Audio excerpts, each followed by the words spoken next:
for a bowl game. What? Yeah, that's what I was gonna say. What do you do for the next month or so? We got a couple of days off right here, and then we're gonna come back and meet as a team, and then we'll have some workouts in, and then from there on out, I think it's just bowl prep. How tired was the defense after the first half there? Myself personally, I wasn't too tired. I don't feel like fatigue was a factor. Did you feel like you guys couldn't get off the field though? At times, there were times where we did get off the field, and other times where they had prolonged drives. That's football, but again, that's also a failure on our part. That's the defensive job. But during those they have 3 fairly long drives, 80 at least. What was going on there? The situation. I mean, too much Burkhead here, Burkhead there.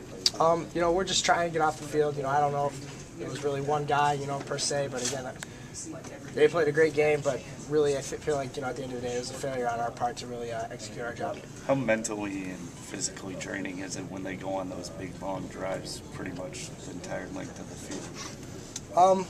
Again, for myself personally, it wears on you a little bit, but at the end of the day, I don't feel like that's the number one contributing factor. Again, I feel like it's just a failure to execute, the things we had to be coached to do, and that's on us as players. What were the things you guys failed to execute on?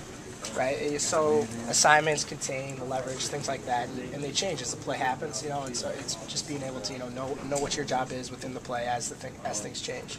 I think this game was one up front. Yeah, I feel like most football games are one up front.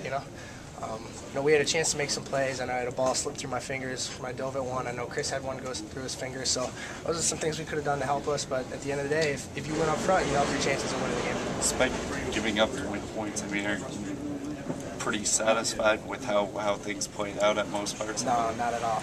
We came here and win. We gave up some yards, and that's not what we like to do.